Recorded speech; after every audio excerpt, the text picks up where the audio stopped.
Hello friends, welcome to this session of Raghuvansh English Learning and Improvement Classes. I am Hirendra Singh. आज हम लोग कुछ दिए गए सेंटेंसेस में एरर्स फाइंड आउट करने की कोशिश करेंगे और एरर्स फाइंड आउट करने के बाद उसको करेक्ट करने की कोशिश करेंगे। अब ये जितने भी सेंटेंस यहाँ लिखे हुए हैं उन सब सेंटेंसेस में किसी न किसी प्रकार की कोई एरर है, कोई गलती है, चाहे वो गलती टेंस की हो सकती है, प्रीपोजिशन की हो सकती है, या पार्ट्स ऑफ स्पीच की हो सकती है, या स्ट्रक्चर ऑफ द सेंटेंस की गलती हो सकती है। So we have to find out that error and to correct them and to write the sentences in a correct manner.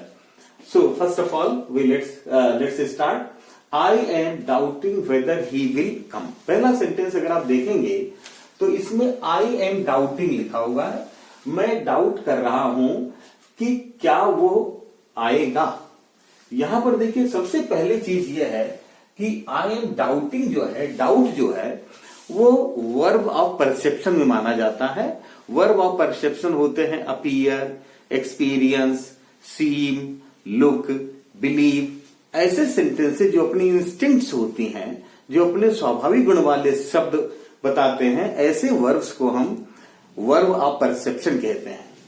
जितने भी वर्ब्स ऑफ परसेप्शन होते हैं वो कभी भी कॉन्टिन्यूअस टेंस में नहीं लिखे जाते हैं, उन्हें हम प्रेजेंट टेंस में ही लिखते हैं, प्रेजेंट सिंपल प्रेजेंट टेंस में। इसलिए ये जो कॉन्टिन्यूअस टेंस में लिखा हुआ पार्ट है ये नहीं होगा, बल्कि इसके स्थान पे हो जाएगा डाउट, आई डाउट।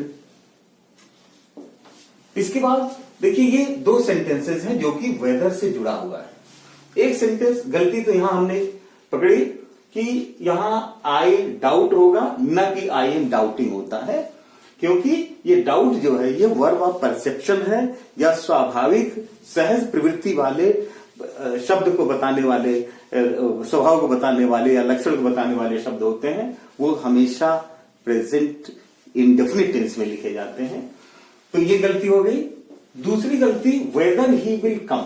वेदर कहां आता है? कनेक्टिव वेदर आता है वहां पे जब कोई इंट्रोगेटिव सेंटेंस होता है, प्रश्नवाचक वाक्य होता है, तब हम इसमें डायरेक्ट से इनडायरेक्ट में बनाते हैं। इसमें हमने देखा हुआ है कि कोई इंट्रोगेटिव सेंटेंस होता है तो उसमें कनेक्टिव वेदर का प्रयोग किया जाता है अगर वो सहायक क्रिया से सेंटेंस शुरू है इन्वर्टेड कॉमास के अंदर। तो यहां वेदर नहीं होगा क्योंकि ये सिंपल सेंटेंस है, इसलिए हम दैट का प्रयोग करेंगे। तो दूसरा गलती ये है, हम यहां दैट, कनेक्टिव हम दैट का प्रयोग करेंगे, न कि वेदर का। अगर ये प्रश्नवाचक होता, ये प्रश्न पूछा जाता, तब यहां पे वेदर आता।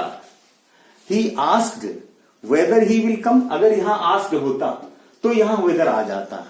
ही inquired whether he will come. तो इस तरह से, क्योंकि ये सिंपल सेंटेंस है इसलिए वेदर का प्रयोग नहीं होगा। अगर यहां आस्क्ड होता, इंक्वायर्ड होता, तो यहां पे वेदर आ जाता। तो यहां क्लियर हो गया कि सिंपल सेंटेंस में कनेक्टिव दैट नहीं दैट आता है, न कि वेदर आता है। Now come to the second sentence, he entered into the room. Enter का मतलब होता है अंदर प्रवेश करना, और इनटू माने भी अंदर होता है। तो जब एंटर में अंदर लगा हुआ है या उसमें छिपा हुआ है तो इनटू लगाने की कोई आवश्यकता नहीं है।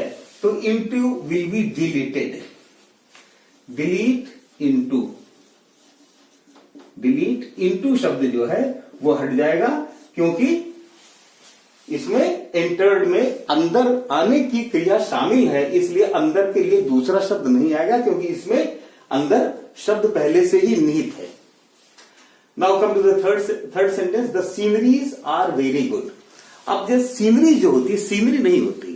You have gone to some hilly area or the mountainous area and the nature's beauty is very much paramount beauty. तो वहां की जो सीनरी होती है वो सीनरी केवल एक होती है as a whole, it is not divided into different fractions. तो ये क्योंकि होल होती है तो सीनरीज नहीं कहते हैं, बल्कि ये सीनरी हो जाएगा।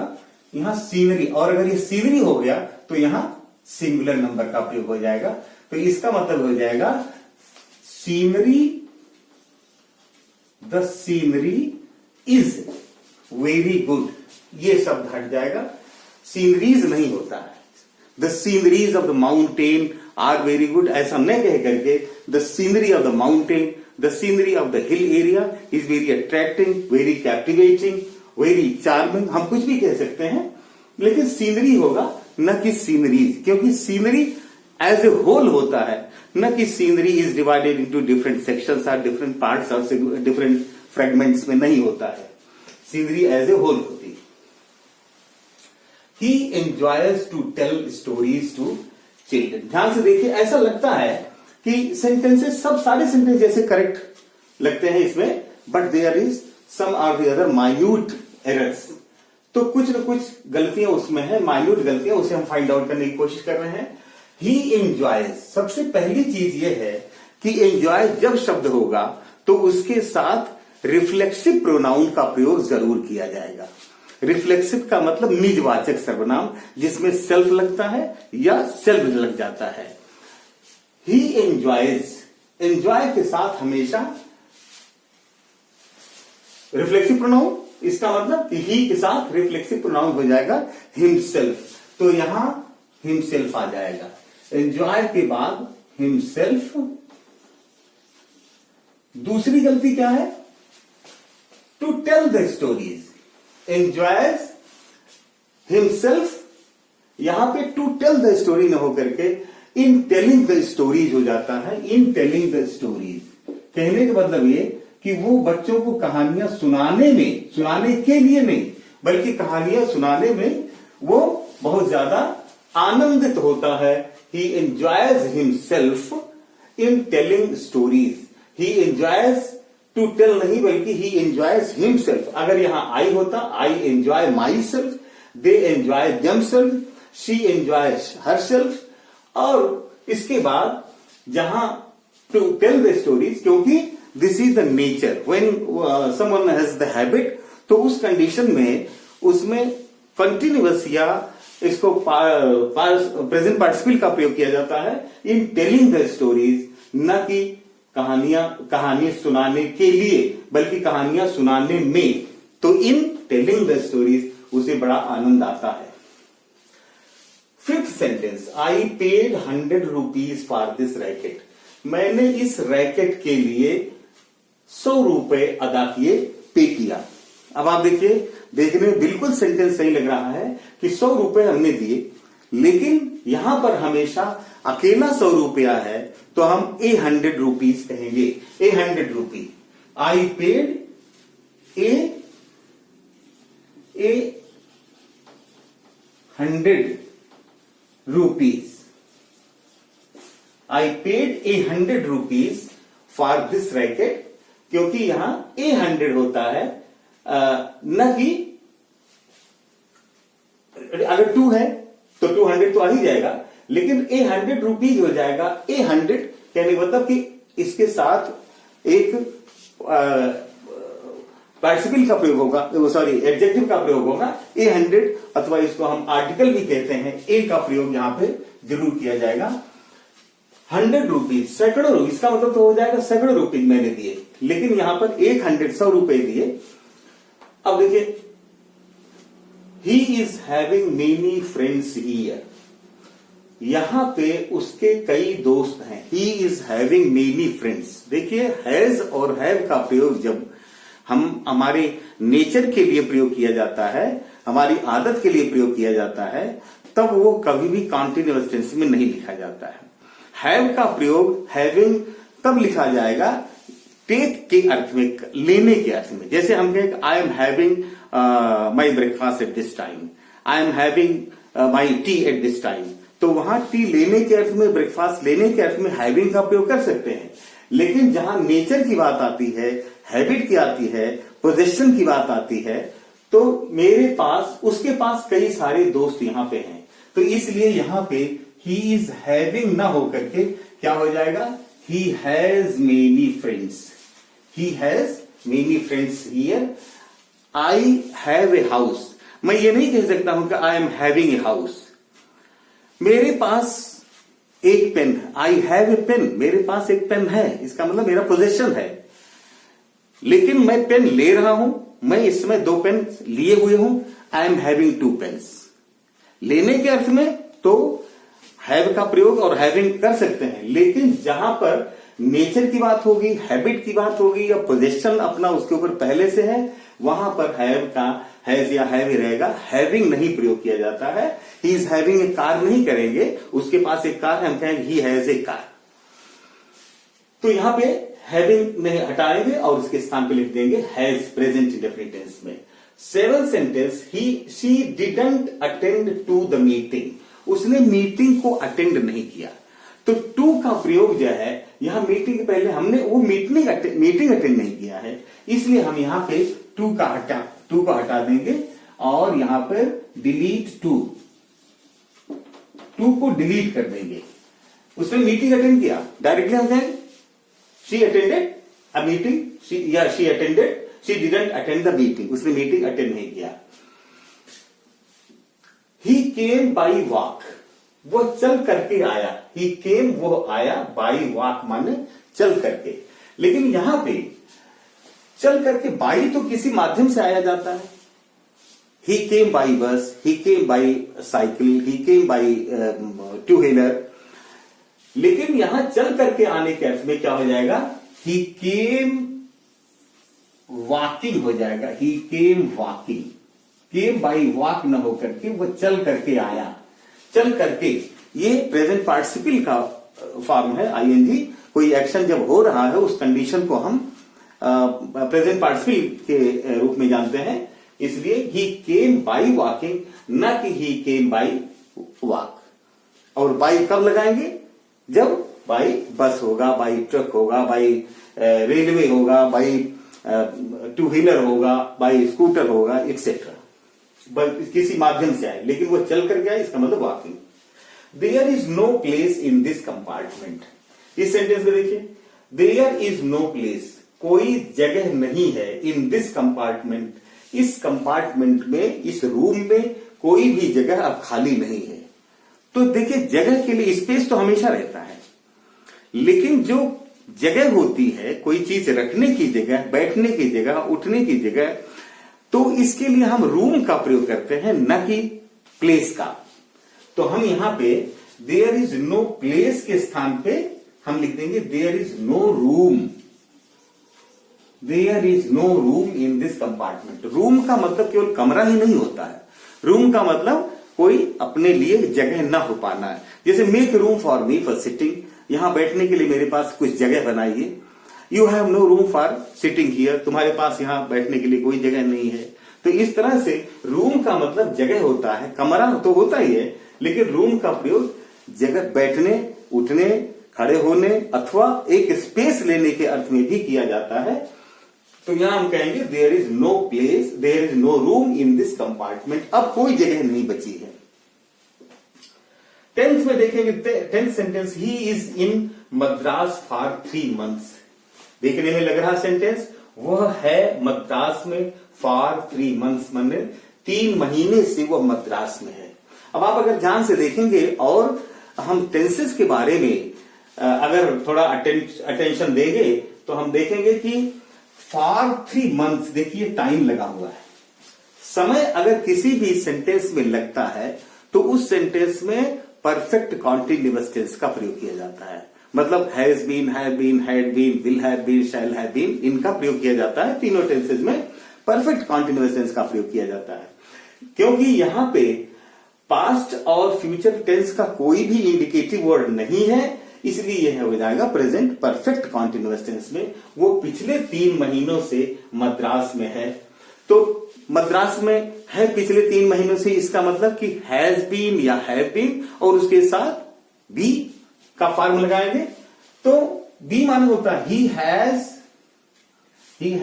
बीन, यहां हो जाएगा he has been in Madras for 3 months, वो पिछले 3 महीने से मद्रास में है। यहां बी माने होता होना। अब बी को हम बीइंग भी लिख सकते हैं, बीइंग ही, जब कंटिन्यूअस टेंस में बीइंग आता है, लेकिन यहां पर ही हैज बीन, इसका मतलब कि वो पिछले 3 महीने से मद्रास में रहा हुआ है, रह रहा है। तो रहा हुआ है या रह रहा है, अर्थात वो अभी है वहां पे। इस कंडीशन में हैज बीन और हैव बीन का प्रयोग किया जाता है। Why don't you avail the railway concession. इस सेंटेंस में देखिए वाई माने क्यों, क्यों नहीं तुम, अवेल माने प्राप्त करते हो, द रेलवे कॉन्सेशन, रेलवे की कॉन्सेशन सुविधा को तुम क्यों नहीं प्राप्त कर पाते हो, क्यों नहीं लेते हो जब तुम रेलवे में हो, why don't you take yourself the railway concession. अब यहां पे देखिए व्हाई डोंट यू, अवेल के साथ सबसे पहली चीज ये है कि अवेल के साथ वही पोजेसिव प्रोनाउन का प्रयोग किया जाता है, या रिफ्लेक्सिव प्रोनाउन का प्रयोग किया जाता है। Your self, my self, him self, them selves, your selves, her self, इसका प्रयोग किया जाता है। तो इसका मतलब व्हाई डोंट यू अवेल, यहां योर सेल्फ आ जाएगा। अवेल के साथ हमेशा, अवेल के साथ हमेशा रिफ्लेक्सिव प्रोनाउन का प्रयोग किया जाएगा। अवेल योरसेल्फ, क्योंकि यहां यू है। अब अगर यहां आई होता तो माई सेल्फ हो जाता, शी होता तो हर सेल्फ हो जाता, ही होता तो यहां हर सेल्फ हो जाता शी के अर्थ में, दे होता तो दम सेल्फ हो जाता है। लेकिन यहां क्योंकि कह रहा है why don't you yourself, yourself एक होगा तो योरसेल्फ कहेंगे। अगर यहां यू बहुत सारे लोगों के लिए यहां पर इंडिकेट किया गया होता तो इसमें योर सेल्व्स हो जाता। लेकिन यहां एक पर्सन के लिए ही यू का प्रयोग हुआ है। यू को हम सिंगुलर में भी प्रयोग करते हैं और यू को हम प्लूरल के रूप में भी प्रयोग कर सकते हैं। जब कोई हमारे सामने एक व्यक्ति हो हम उसको तुम कहेंगे, और अगर कई सारे व्यक्ति भी होंगे तो भी हम यू कहेंगे। तो यू ऑल और एडवाइज टू कीप क्वाइट, तो इस तरह से यू ही कहा जाता है सिंगुलर और प्लूरल के लिए भी, एक व्यक्ति होगा। तो यू के लिए यहां पर हमने यू के साथ योरसेल्फ कर दिया। एक चीज और, जहां पर योरसेल्फ और इसके बाद ऑफ का प्रयोग होता है, ऑफ हमेशा अवेल ऑफ होता है। ध्यान रखिए ये एक प्रीपोजिशन जो होता है अवेल के साथ हमेशा प्रीपोजिशन ऑफ ही आता है। Why don't you avail of yourself to the opportunity, to this opportunity, इस अवसर का लाभ क्यों नहीं उठाते हो। तो इस तरह से इसी तरह से इसमें है कि Y don't you avail of yourself, avail yourself of the railway concession. तो रेलवे कंसेशन क्यों नहीं प्राप्त कर पाते हो या करते हो। The times of India has the largest circulation of any other paper. Times of India किसी भी दूसरे पेपर की से ज्यादा, सबसे ज्यादा लार्जेस्ट सर्कुलेशन है। कहने वाला एक तरफ तो हम सुपरलेटिव डिग्री देख रहे हैं, सुपरलेटिव डिग्री लार्जेस्ट माने सबसे ज्यादा सर्कुलेशन टाइम्स ऑफ इंडिया की है।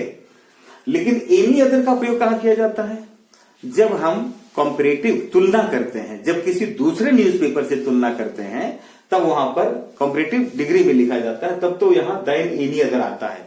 लेकिन क्योंकि ये सुपरलेटिव डिग्री में लिखा गया है तो ऑफ यहां पे एनी की जगह ऑल का प्रयोग हो जाता है। Of all the news papers, all the other paper, दूसरे पेपर की मतलब दूसरे अन्य जितने पेपर्स यहां होगा, अन्य दूसरे पेपर्स में largest circulation times of India की है। हम तुलना कॉम्परेटिव वे में नहीं बोल रहे हैं, हम सबसे अच्छा उसको बता ही रहे हैं। जितने न्यूज़पेपर्स होते हैं उनमें सबसे ज्यादा।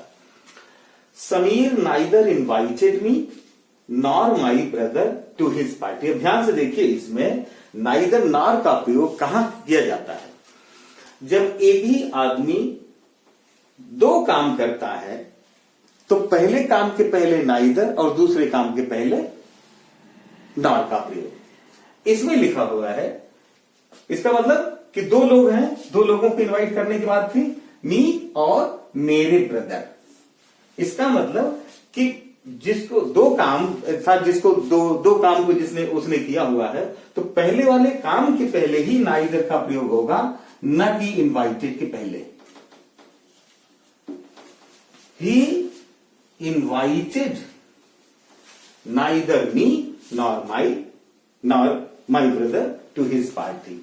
अगर यही कहता कि न समीर ने मुझे इनवाइट किया न उसके भाई ने मुझे इनवाइट किया, तब हम लिख देते neither Sameer nor my brother nor his brother invited me to their party. लेकिन यहां पे कह रहा है कि समीर ने मुझे और मेरे भाई को आमंत्रित नहीं किया, इसलिए जब दो लोग आते हैं तो पहले वाले के साथ नाइदर या आइदर का प्रयोग और दूसरे वाले के पहले नॉर का प्रयोग या और का प्रयोग करते हैं। तो यहां पे नाइदर का प्रयोग मी के पहले आ जाएगा। He accused me for cheating। ध्यान से देखिए, चीटिंग का मतलब होता है धोखा देना, चीट करना, छल करना। वो उसने मुझे अक्यूज किया, दोषी ठहराया। ऑफ चीटिंग का मतलब चीटिंग करने का दोषी मुझे ठहराया, अर्थात मैंने उसको चीट किया था, ऐसा उसने मेरे ऊपर ब्लेम किया, अक्यूज किया। He accused me for cheating। लेकिन अक्यूज के साथ हमेशा ऑफ का प्रयोग होता है, फॉर का प्रयोग नहीं होता। Accused of, the culprit was accused of stealing money. Accused of, he was accused of committing A theft. चोरी करने का उसको एक्यूज ऑफ किया गया, दोष लगाया गया उसके ऊपर। तो फॉर नहीं होता है बल्कि ऑफ का प्रयोग होता है। It is bitter cold today. Next sentence है, it is bitter cold today. आज बहुत ठंड है। कोल्ड यहां पे कोल्ड नाउन है और यहां पे बिटर जो है, बिटर माने कड़वा। हम ये तो कह सकते हैं कि this mango has bitter taste, ये बिटर टेस्ट है।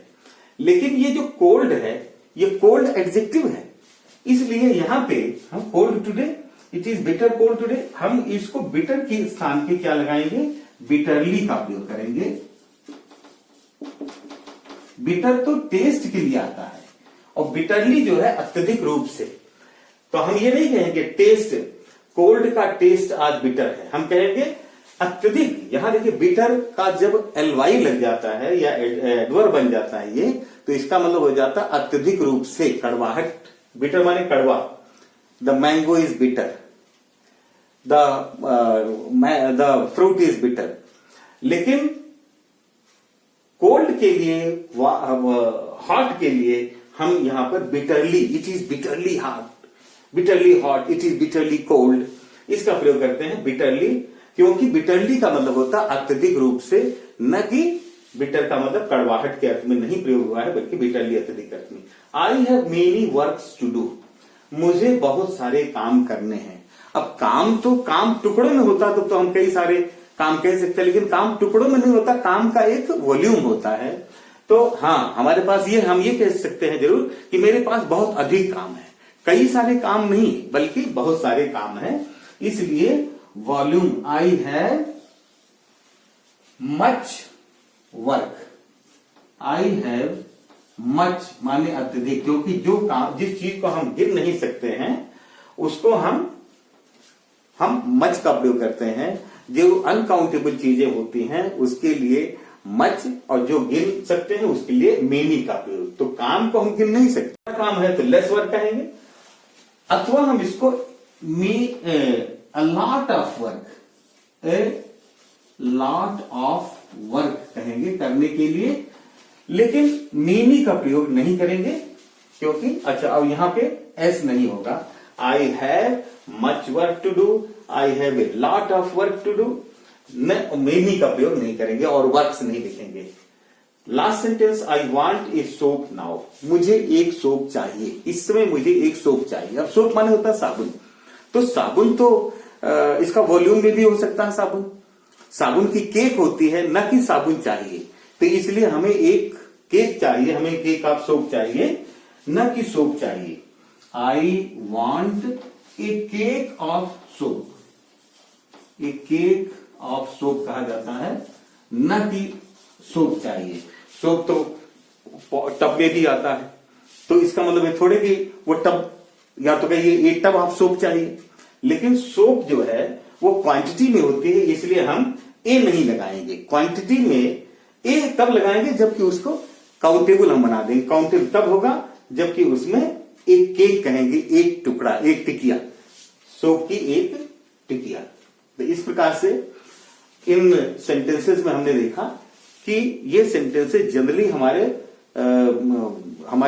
कॉम्पिटिटिव एग्जामिनेशंस के पेपर्स में आते हैं और उसमें हमें स्पॉट आउट करना पड़ता है, और साथ ही साथ कभी कभी करेक्ट करने के लिए भी कि rewrite the sentences bye correcting दम, उनको ठीक करके लिखना है। तो इस तरह से this will be very useful. I hope that it will have been very much clear to you all. Subscribe my channel also if you haven't done it earlier. Thank you very much for watching my video.